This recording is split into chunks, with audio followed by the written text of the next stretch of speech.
All right. Let me open up my notes here. First thing I want to ask you is, it should be a reminder, everything rises and falls on what? Leadership. That's right. Why do we repeat it? Over and over. So we won't forget it. So you won't forget it. Yeah. If a teacher says something to you over and over and over in your classroom, you hear them say the same thing, I was taught. If a teacher repeats themselves, it's going to be on the test. So you guys are schools, is that accurate? So yeah, when I heard it over and over, I finally figured that out. Either that or I have Alzheimer's. Yeah, that may be the case. So today we're moving past goals now. We're going on to accountability. And so we're going to go ahead and start with number 1 on your outline. All men are born proud and self-sufficient.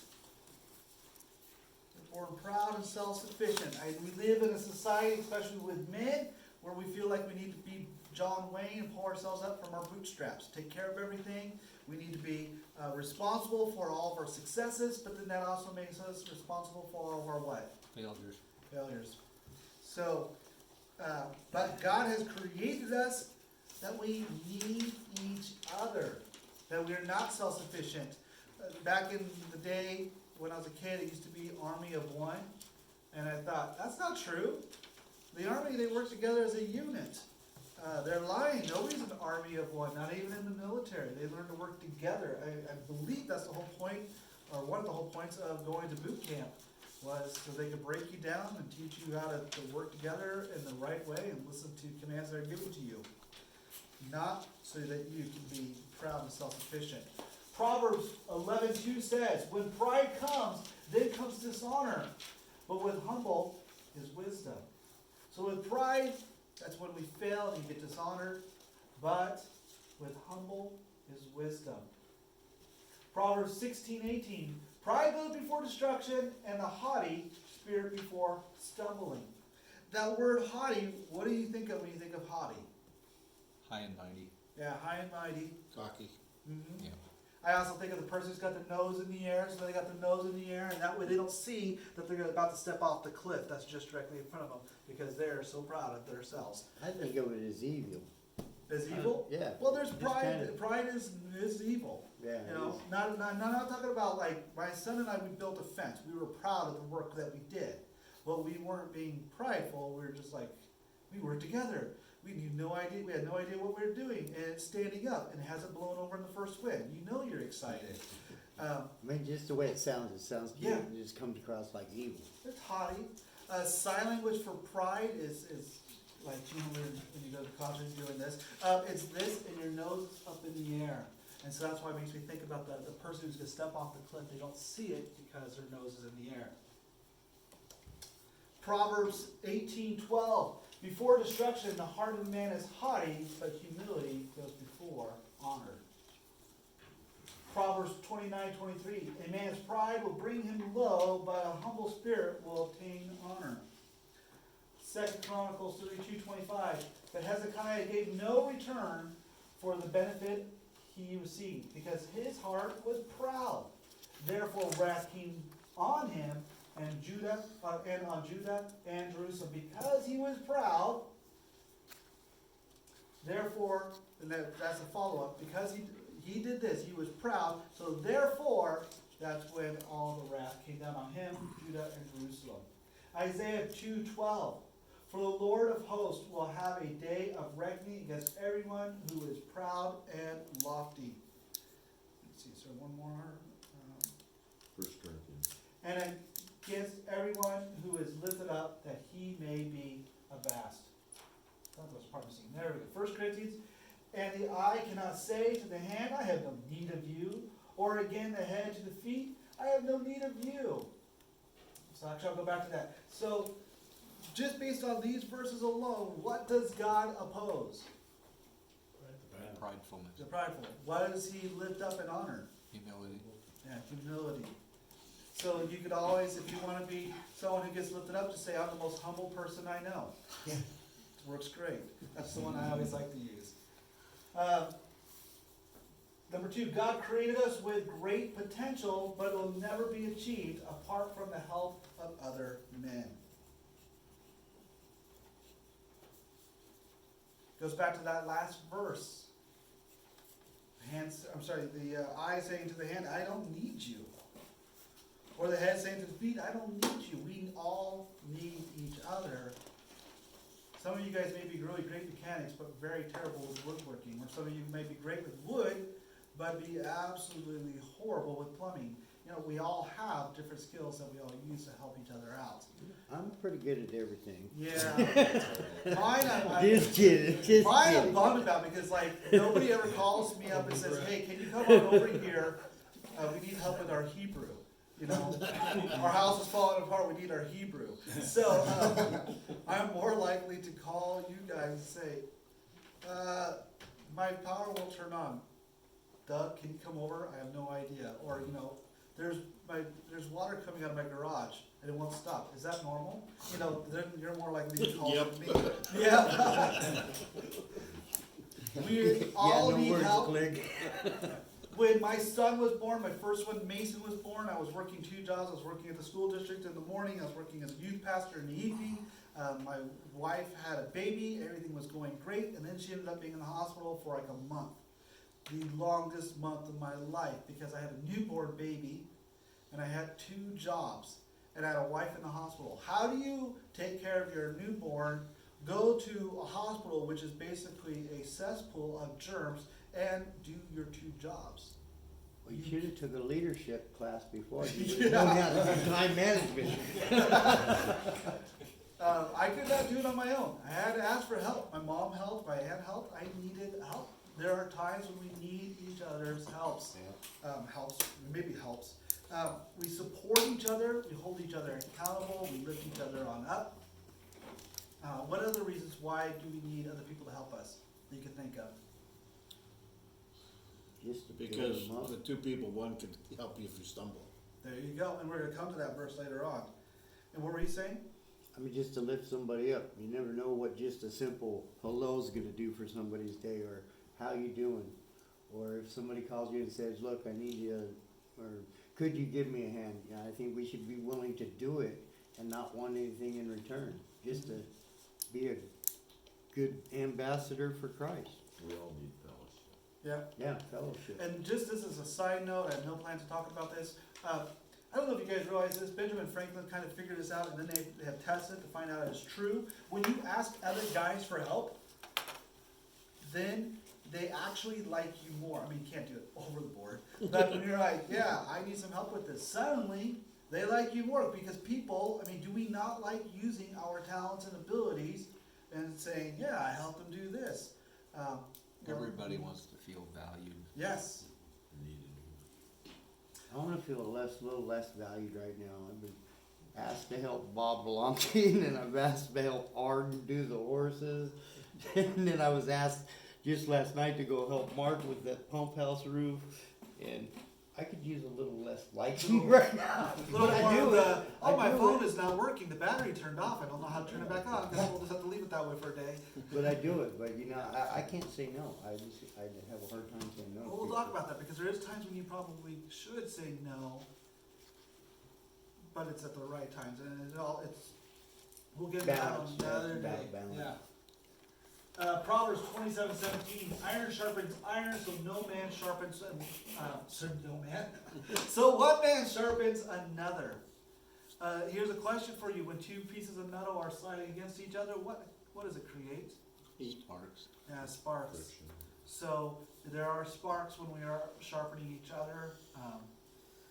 It is not always easy to do, and but boy, does it feel more. What feels more manly than like I sharpened my knife today? Like I got a big old knife from a kid, and I got the stone. I probably did a terrible job, but nothing feels more manly than sharpening my knife, sitting in the front of my house, and having my kids watch. Like, ooh, Dad knows what he's doing.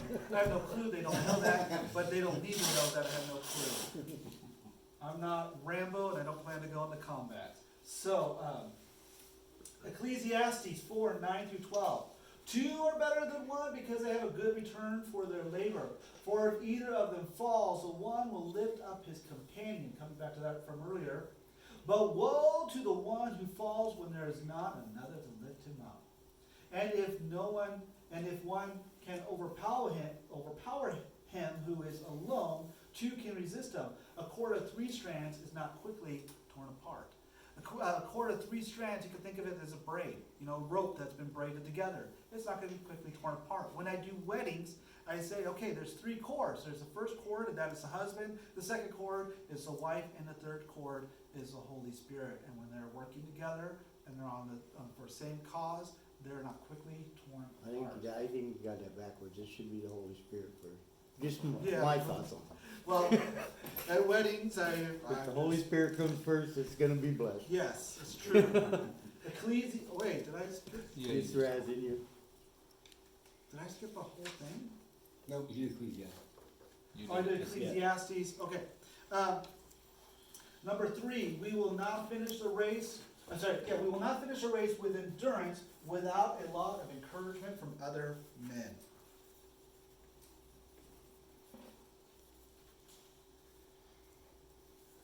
I used this in a sermon, 3 months ago, where I talked about those 2 ladies at a Pittsburgh marathon.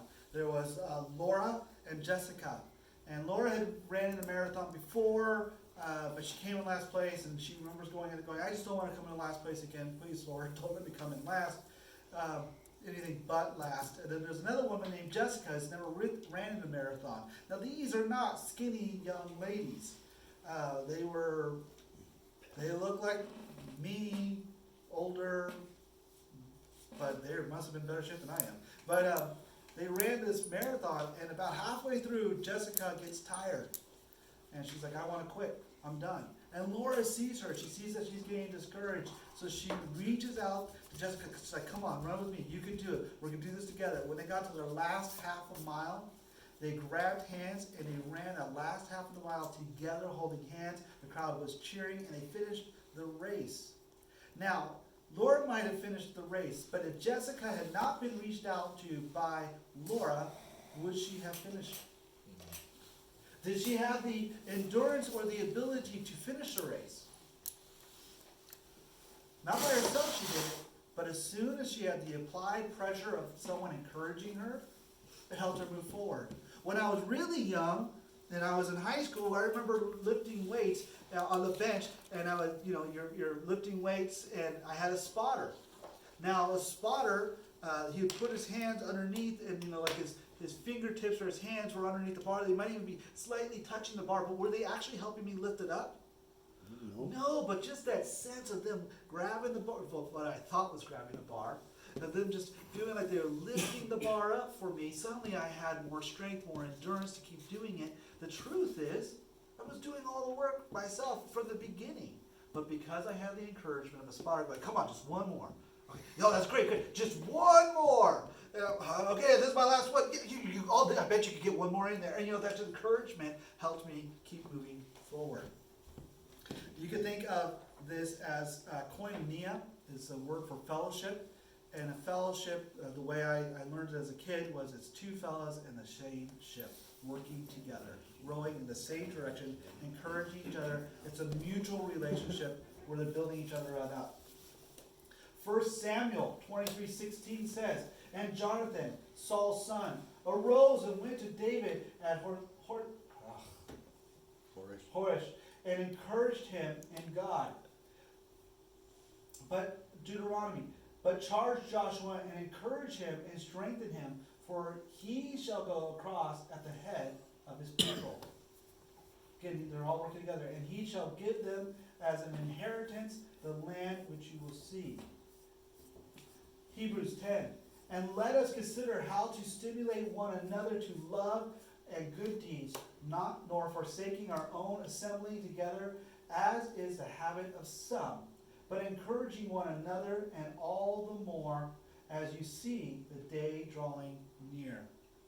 And that was quite possibly one of the ones I really absolutely love. Hebrews 3:12.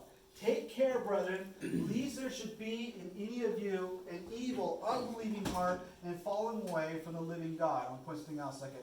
But encourage one another day after day, so long as it is still called today, lest any one of you will be hardened by the deceitfulness of sin. This part right here, take care, brother, and encourage one another. This is imperative, meaning you're called to do this. For we have one thing in common, and it talks about the next verse, that we share Christ, that we are doing this mutually together. Coming from 1 Thessalonians 2:11, just as you know how we were exhorting and encouraging and imploring each one of you as a father would his own children, so that you may walk in a manner worthy of the God who calls you to his own kingdom and glory. The next one, number 4. We all need to make important decisions. The more counsel we get from others, the better we will do in making good decisions.